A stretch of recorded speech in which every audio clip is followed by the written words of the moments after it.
Oke, semuanya. Sekarang saya masuk ke video mengenai bagaimana cara menggunakannya di Fuse ya. Jadi sederhana sekali sebenarnya, karena kita cuma akan nguji dua hal. Yang pertama adalah tes tes co-integration berdasarkan versinya Angle Granger, dan yang kedua nanti kita akan coba untuk Granger Causality. Di sini saya pakai data yang mungkin sudah dilampirkan bersama tim asis dan dosen dari masing-masing. Uh, saya punya data bonds 10 years dan juga 3 years dari US government. Uh, di sini saya akan coba nge-regress 10 years terhadap 3 years. Seperti yang saya bilang, pertama kali uh, kita harus mengidentifikasi dulu nih 10 years-nya tuh stationer atau tidak. Caranya gimana? Tinggal kita tulis nama variabelnya. Lalu kemudian saya pakai unit root. Ternyata datanya belum stasioner ya kan. Propnya lebih kecil, lebih besar daripada 0,05. Artinya dia tidak bisa mereject 0 bahwa 10 years has a unit root. Ya gitu. Berarti ya tidak stasioner. Lalu yang kedua adalah 3 years. Kita cek juga.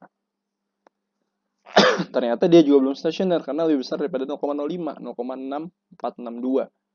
Nah, gitu. Artinya baik 3 years maupun 10 years keduanya belum stasioner. Tapi yang menarik adalah coba sekarang kita regress equation. Saya namain misalnya model ya. Lalu kemudian atau di sini saya namain apa? IST lah. IST estimation dengan menggunakan fungsi ls. Variable dependentnya adalah 10 year. Variable independentnya adalah 3 year. Lalu saya pakai konstanta, saya regress. Lalu kemudian kalau kita buka hasilnya akan jadi seperti ini.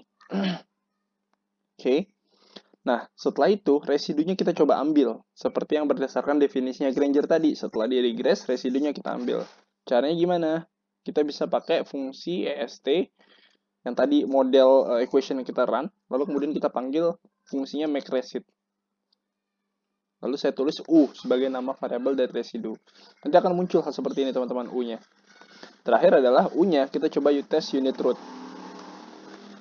Nah, unik di sini.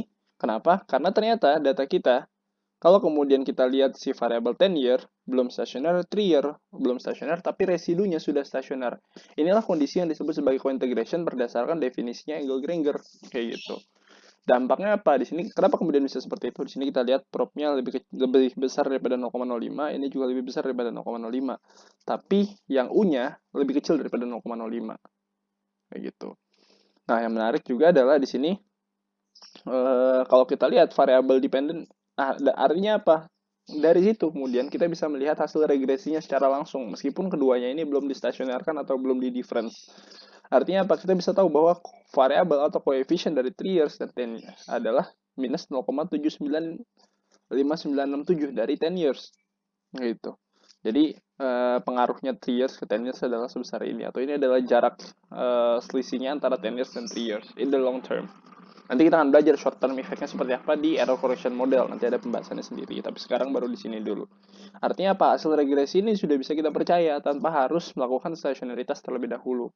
Kayak gitu. Ini salah satu dampak positif dari co-integration. Nah, nanti mungkin teman-teman ada yang bertanya nih, hasilnya beda nih kalau saya pakai Johansson atau tes yang lain itu. Nanti akan ada sedikit penjelasannya karena sebenarnya sulit mencari data yang memiliki kointegrasi. 10 years dan 3 years di sini, to be honest, nggak benar-benar punya kointegrasi. Kenapa? Karena kalau kita coba regress, nih saya coba regress ya, 10 years unit root. Sorry, saya coba cek lagi unit rootnya 10 years. Saya masukin trend intercept, ternyata dia sudah stasioner. Tapi saya karena kemudian sulit untuk mencari data tadi, maka saya coba tetap pakai asumsi bahwa datanya ini belum stasioner.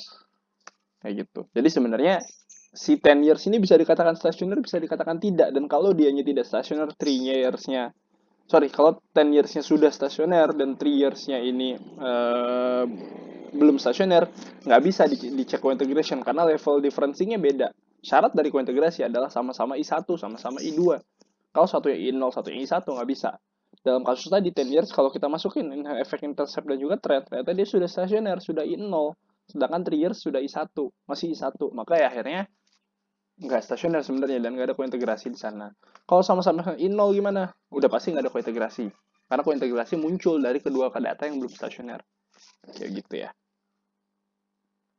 Nah, ini buat co-integration test. Bagaimana untuk Granger causality? Pertama kita buat grup dulu dari dua data kita.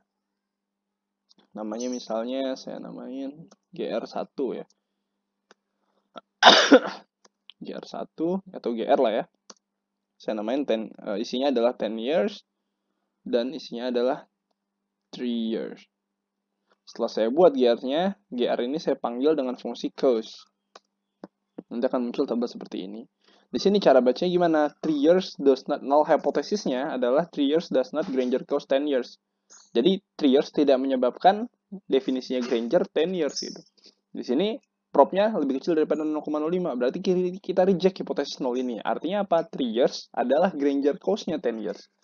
Sebaliknya, begitu pula untuk kalau 10 years ini jadi Granger cause-nya 3 years. Ternyata di sini reject H0 juga karena lebih kecil daripada 0,05. Maka kesimpulannya 10 years, Granger cause-nya 3 years. Artinya apa? Mereka saling Granger cause satu sama lain. Kayak gitu. Jadi ini adalah salah satu temuan dari pengolahan data kita. Tujuannya itu, di sini ternyata saling mempengaruhi satu sama lain secara definisinya Granger causality. Kayak gitu. Nah, mungkin ini dulu teman-teman buat materi hari ini. Nanti silakan diulang-ulang lagi. Ada yang nggak jelas mungkin bisa ditanyakan ke saya juga. Terima kasih banyak. Selamat siang, selamat sore semuanya.